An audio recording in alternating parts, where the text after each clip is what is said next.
লাকাদ জাআকুম রাসূলুম মিন আনফুসিকুম, আমি তোমাদের মধ্য থেকে তোমাদের কাছে একজন রাসূল পাঠিয়েছি। সুবহানাল্লাহ। কি পাঠাইছি? কি পাঠাইছি? আর আমার দেশের বন্ধুরা বলেন ওই যে আমার মতো মানুষ। আল্লাহ কি মানুষ বলছে? আল্লাহ বলছে কি রাসূল। আমি রাসূলের ব্যাপারে আরো দলিল দেই, যেটা গত জুমায়ও আমি বলেছি।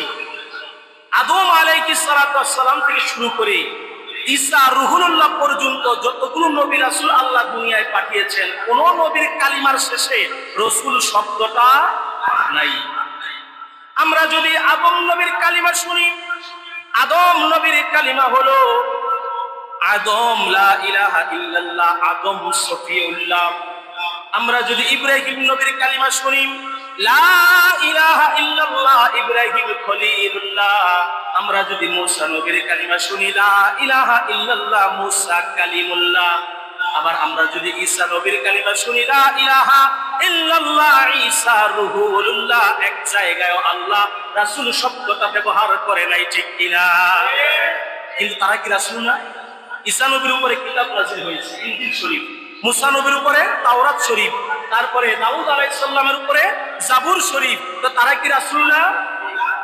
তাদেরকে আল্লাহ রাসূল মনোনীত করেছেন, কিন্তু দুনিয়ার মধ্যে আমার আল্লাহ তাদেরকে লকব দেয় নাই। লকব দিয়েছেন একজনকে, যার নাম হলো লা ইলাহা ইল্লাল্লাহু মুহাম্মাদুর রাসূলুল্লাহ সাল্লাল্লাহু আলাইহি ওয়াসাল্লাম। আমার নবীর নামের শেষে রাসূল শব্দ আছে না নাই? বলেন আছে না নাই?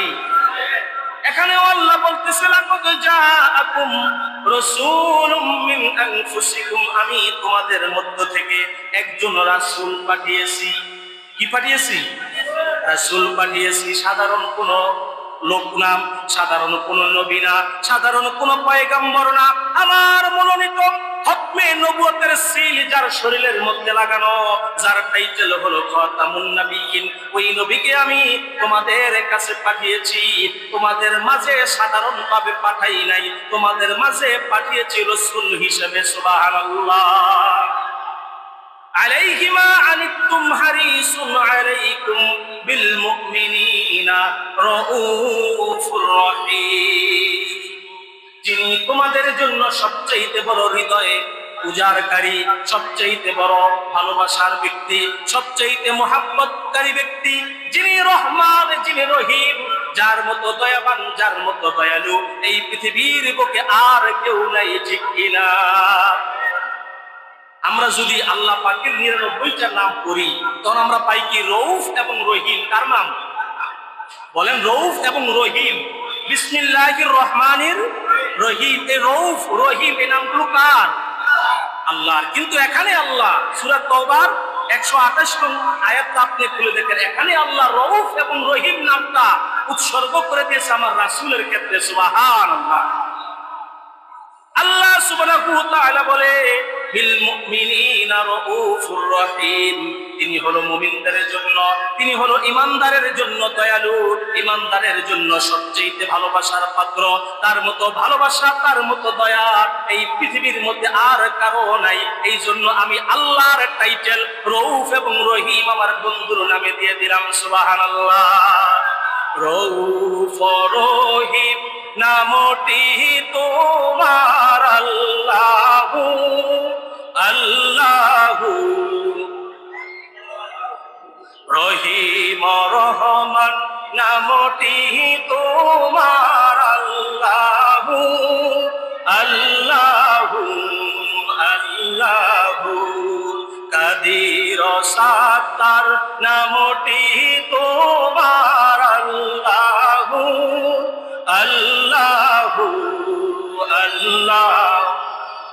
তাহলে আমার আল্লাহ এখানে রউফ এবং রহিম নামটা দিয়েছে আমার রাসূলের ক্ষেত্রে। বিল মুমিনিনা রাউফুর রহিম, তিনি হচ্ছে মুমিনদের জন্য, তিনি ভালোবাসার ব্যক্তিদের জন্য, তিনি ঈমানদারের জন্য সবচাইতে ভালোবাসার, সবচাইতে রহমান, তিনি রহিম, দয়ালু। তার মতো দয়ালু আর কেউ। এবার আসেন, আল্লাহ যে আমার নবীকে দয়ালু বলল, নবী কেমন দয়ালু? আমি লম্বা আলোচনা করব না, অল্প সময়ের মধ্যেই মোনাজাত হয়ে যাবে। শুধু আমার আল্লাহ রহমান রহিম প্রমাণ দিলাম, এবার রাসূল রহমান রহিম প্রমাণ দিয়েই আমরা মিলাদ কিয়াম করে মোনাজাতের দিকে চলে যাব ইনশাআল্লাহ।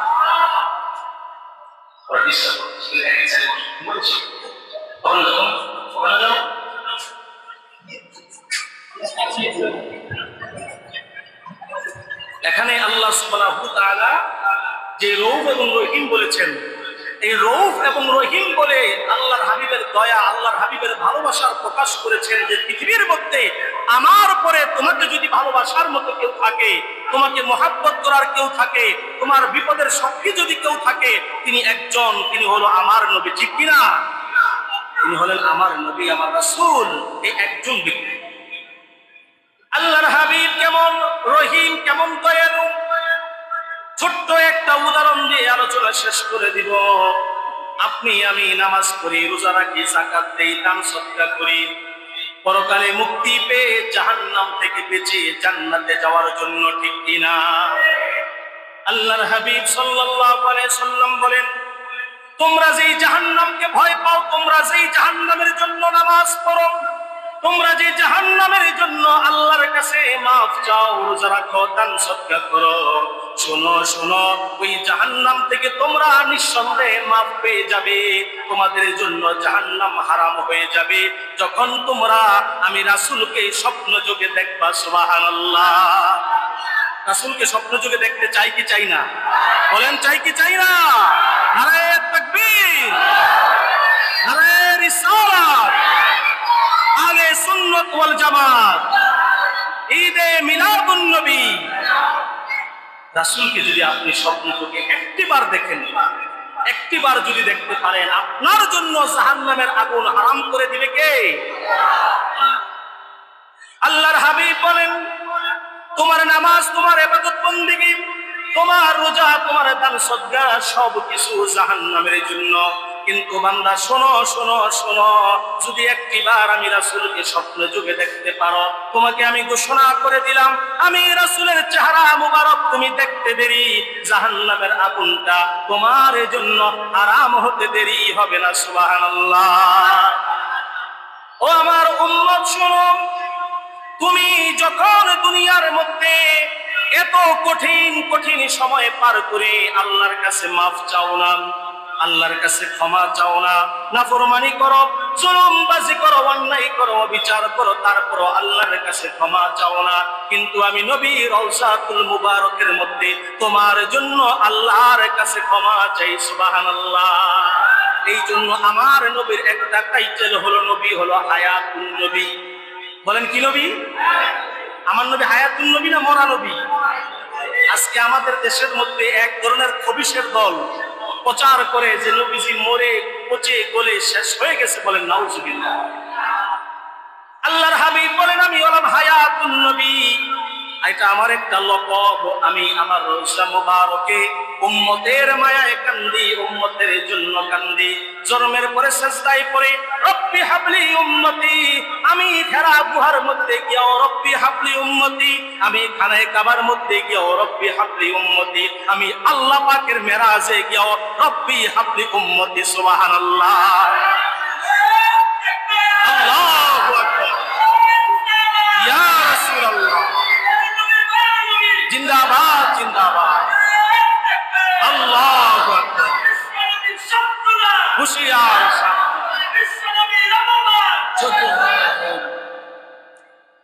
আলহামদুলিল্লাহ।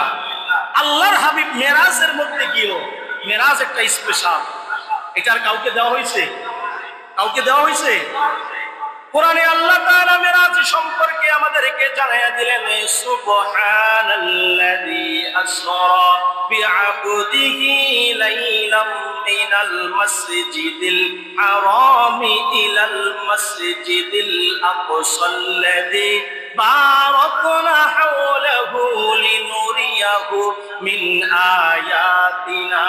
এখানে আমার আল্লাহ মেরাজের অনেক বর্ণনা দিয়েছেন, সেই দিকে যাব না। মেরাজ একমাত্র আমার রাসূলের জন্য স্পেশাল, আর কারো জন্য হয় নাই, কারো জন্য হয় নাই। এমন স্পেশাল উপহার পাওয়ার পরেও আমার রাসূল মেরাজের মধ্যে গিয়া উম্মতদেরকে ভুলে নাই, ঠিক কিনা? আর সেই উম্মতরা রাসূলকে ভুলে বসে আছে। সেই উম্মতরা রাসূলের শানের মাহফিল, রাসূলের প্রেমের মাহফিল, রাসূলের ভালোবাসার মাহফিল, সেই মাহফিলে আসার মতো সুযোগ ক্ষমতা আল্লাহ আমাদেরকে দেয় নাই। নিজেদেরকে ঘাপটি মেরে বসায় রাখছে। আল্লাহর হাবিব সাল্লাল্লাহু আলাইহি ওয়াসাল্লাম আমাদেরকে মেরাজের মধ্যে গিয়েও যেমন বলে নাই, ঠিক তেমনি ভাবে সর্বশেষ আল্লাহর হাবিবের রওজাতুল মদিনা, রওজা মুবারকের মধ্যে শুয়ে আয়াতুন নবী, জিন্দা নবী, কামলিওয়ালা নবী এখনো কান্দে উম্মতের মায়ায়। একমাত্র উম্মতকে কিভাবে নাজাত দিয়া জান্নাতের মধ্যে নেওয়া যায়, ঠিক কিনা? ওই নবীকে যদি জীবনে একবার দেখতে পারি জাহান্নামের আগুন হারাম হয়ে যাবে। এই জন্য নবীজিকে স্বপ্নে চোখে দেখতে হলে আল্লাহর হাবিব বলেছেন, তোমাকে 5 ওয়াক্ত নামাজ, হালাল ইবাদত, হালাল খাবার তোমাকে খেতে হবে, হালাল ভাবে চলতে হবে।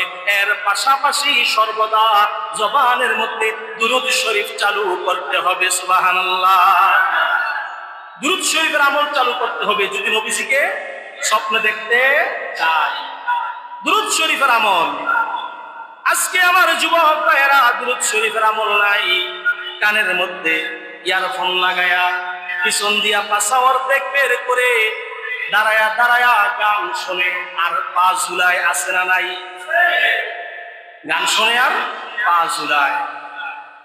এখন তো ভাইরাল যুগ, টিকটক, ফেসবুক, ইউটিউব, যত সোশ্যাল মিডিয়া বলেন, সব জায়গায় গানের ছড়াছড়ি, অশ্লীলতার ছড়াছড়ি আপনি না চাইতেই পেয়ে যাবেন। এগুলো আমার যুবক ভাইয়েরা শোনে আর নিজের মধ্যে মজা নেয়, আনন্দ নেয়। কিন্তু একটিবার তুমি চিন্তা করো না, তোমার মতো কত যুবক রাস্তাঘাটে অ্যাক্সিডেন্ট হয়ে দুনিয়া থেকে বিদায় নেয় কি নেয় না?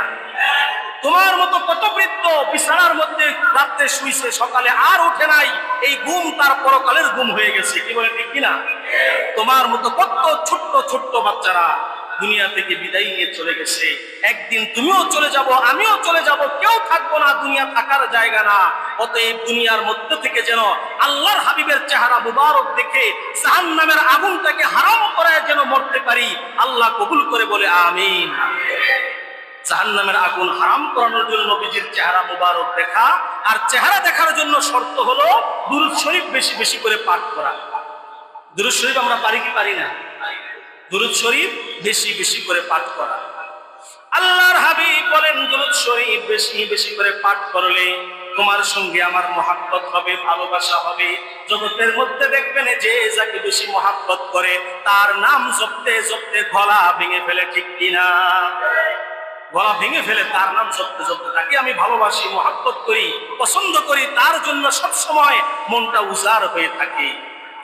আর বর্তমান সময়ে তো আমাদের এই ফেসবুক, মোবাইলের মাধ্যমে ছেলে মেয়েদের যে সম্পর্ক, একজন আরেকজনের জন্য দেওয়ানা, একজন আরেকজনের জন্য পাগল, আছে না নাই? তুমি কার জন্য পাগল হয়ে যাও? তুমি মাটির তৈরি, সেও মাটির তৈরি, কি বলেন ঠিক না? তুমি মাটির তৈরি, সেও মাটির তৈরি। তুমি মাটি হয়ে মাটির জন্য কেউ পাগল হবে, তুমি মাটি হয়ে পাগল হবে নূর নবীর জন্য, কি বলেন ঠিক কিনা? যেই নূর নবী তোমাকে আলো দেখায়া দুনিয়ার মধ্যে তোমার সম্মান ইজ্জত বাড়ায়া তোমাকে আল্লাহর জান্নাত পর্যন্ত পৌঁছায় দেওয়ার ক্ষমতা রাখে, যেই নূর নবীর পায়ের তলে আল্লাহ হাউজে কাউসার রেখেছে, যার ব্যাপারে আল্লাহ তাআলা ঘোষণা করে দিয়েছেন, ইন্না আ'তাইনাকাল কাউসার, নিশ্চয়ই আমি আপনাকে হাউজে কাউসারের মালিক বানিয়ে দিয়েছি। সুবহানাল্লাহ। তো সেই নবীর সঙ্গে তুমি ভালোবাসা করো, সেই নবীর সঙ্গে তুমি মহাব্বত করো, সেই নবীর সঙ্গে কানেকশন লাগাও, তাহলে তোমার ইহকাল পরকাল উন্নত হয়ে যাবে, সুন্দর হয়ে যাবে, কি বলেন ঠিক কিনা?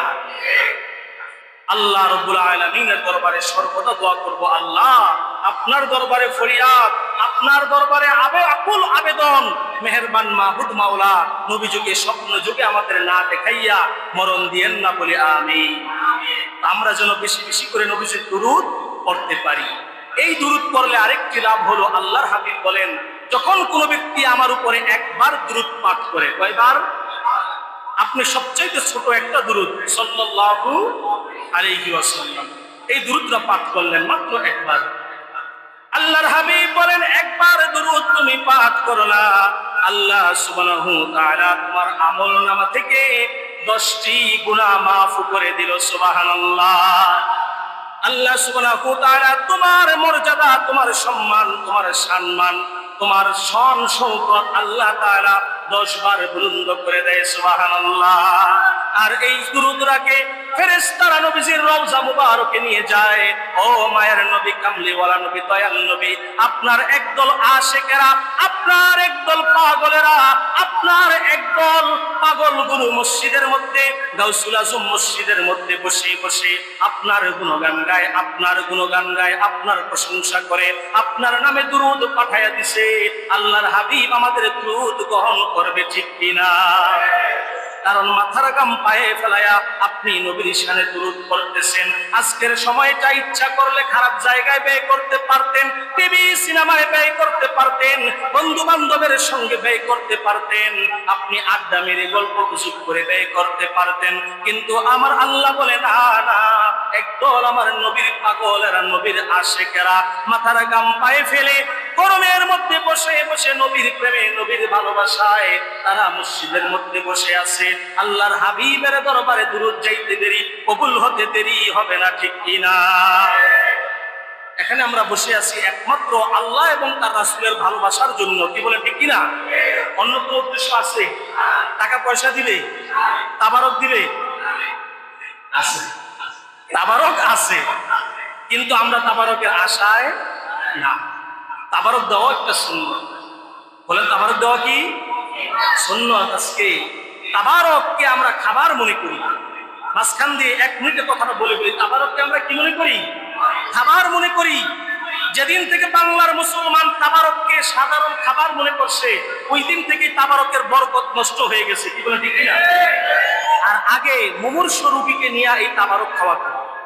মুরব্বী যারা আছেন, গ্রাম এলাকায় মিলাদ হলে আগে তো দিত বাতাসা, সুপার বিস্কুট, সল্টেজ বিস্কুট, কি বলেন, ঠিক না?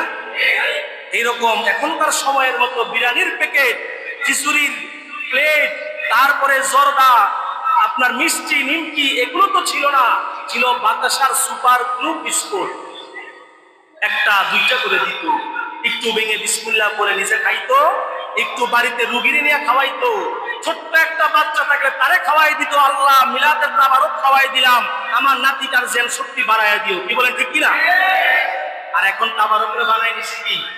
পেট চুক্তি, যে পেট না ভরা পর্যন্ত উঠবো না। এই জন্য আমি নাম দেই যে সব বক্তার পরে আরেক বক্তা আছে, যেই বক্তার নাম হলো তাবারক শাহ। বক্তার নাম কি? তাবারক শাহ। খবরদার, তাবারকটাকে আপনি সাধারণ মনে করবেন না। এটা একটা মিলাদ মাহফিলের তাবারক, একটা ধর্মীয় অনুষ্ঠান, পবিত্র অনুষ্ঠানের তাবারক। এটা আপনি বিসমিল্লাহ বলে নিজে খান, সন্তানাদিদেরকে খাওয়ান, আল্লাহর দরবারে দোয়া করেন। আল্লাহ, এখানে চোখের পানি জর্জর করে ফেলে মানুষ কান্না করে দোয়া করেছে, কার দোয়া কবুল হয়ে গেছে মাবুদ জানি না, তোমার দরবারে ফরিয়াদ, আল্লাহ তুমি আজকে যে তাবারকটা এনেছি, এই তাবারকের উসিলায় তুমি আমাদের জীবনের গুনাহ মাফ করে আমাদের ঘরের মধ্যে, আমাদের পরিবারের মধ্যে, নিজেদের মধ্যে রহমত নাযিল করো, বলে আমিন। তো আমরা এখানে তাবারকের জন্য বসে নাই, কেউ টাকা পয়সাও দিবে না। এখন যেহেতু আওয়ামী লীগ সরকার চলে গেছে, নতুন করে অন্যান্য দল আসতেছে, তারা কি কোনো টাকা পয়সা দিবে? কেউ দিবে না। এখানে আমাদের বসে থাকার একটাই উদ্দেশ্য, আল্লাহ এবং আল্লাহর হাবিবের ভালোবাসা, কি বলেন, ঠিক কিনা? আল্লাহ এবং আল্লাহর হাবিবের ভালোবাসা, আল্লাহ এবং আল্লাহর হাবিবের মহাব্বত, রেজামন্দি হাসিল করা, এটাই হচ্ছে আমাদের উদ্দেশ্য। সম্মানিত হাজিরিন, এটাই যদি আমাদের উদ্দেশ্য হয়, আজকের মাহফিল থেকে আপনি আমি শিক্ষা গ্রহণ করি, ওয়াদাবদ্ধ করি যে আজকের থেকে কমসে কম আমি সারাদিনে কমপক্ষে 10 বার করে হলেও আমার নবীর শানে দুরূদ পাঠ করব। পারবো তো ইনশাআল্লাহ? পারবো তো ইনশাআল্লাহ? 10 বার দুরূদ শরীফ কঠিন কিছু না। আপনি 5 ওয়াক্ত নামাজ পড়েন, 5 ওয়াক্ত নামাজে 2 বার করে দুরূদ শরীফ পড়লেও তো 10 বার দুরূদ শরীফ হয়ে যায়। অথবা বসে সাল্লাল্লাহু আলাইহি ওয়াসাল্লাম, সাল্লাল্লাহু আলাইহি ওয়াসাল্লাম আপনি পাঠ করলেন, আর মনের মধ্যে আল্লাহর হাবিবের ভালোবাসা, মহাব্বত পয়দা করলেন। এই মহাব্বতের প্রতিদান দান করবে কে? আল্লাহ। মহাব্বতের প্রতিদান আল্লাহ কেমন দান করে? ছোট্ট একটা ঘটনা বলি। এই যে আমরা যে জায়গাটার মধ্যে বসছি, এই জায়গাটার নাম যদিও গাউসুল আজম মসজিদ, কিন্তু এখন এইটার নাম জান্নাতের বাগান। কোনো সন্দেহ আছে? সন্দেহ আছে? আল্লাহর হাবিব বলেন, যেই জায়গায় কোরআন হাদিসের আলোচনা হয়, যেই জায়গার মধ্যে ধর্মীয় আলোচনা হয়, তোমরা মনে রেখো ওই জায়গাটা হলো জান্নাতের বাগান। তোমরা যখন জান্নাতের পাশ দিয়ে যাবে, জান্নাতের বাগানে কিছুক্ষণ অবস্থান করিও। সুবহানাল্লাহ। সাহাবীরা বলে, ইয়া রাসূলুল্লাহ, তাহলে জান্নাতের ফল কি? বাগান থাকলে ফল আছে না নাই? আপনি যদি বলেন যে হুজুর এটা আমার লিচুর বাগান, আমের বাগান, তাহলে তো আমি লিচুর সিজনে গিয়ে বলবো, ভাই আপনার লিচুর বাগানে লিচু কই? ঠিক না? সাহাবীরা প্রশ্ন করে, ইয়া রাসূলুল্লাহ, ধর্মীয় আলোচনার জায়গা যদি জান্নাতের বাগান হয়ে যায়, তাহলে জান্নাতটা কোথায়, ফল কোথায়? আল্লাহর হাবিব বলেন, এই জান্নাতের বাগানের মধ্যে যে ধর্মীয় আমলগুলো দেওয়া হবে, ধর্মীয় কাজগুলো দেওয়া হবে, এই কাজগুলো হলো ফল। এই কাজগুলো সঠিকভাবে যখন তোমরা ব্যবহার করবে, তোমাদেরকে আল্লাহ পরকালে দিবে ফলাফল। সুবহানাল্লাহ।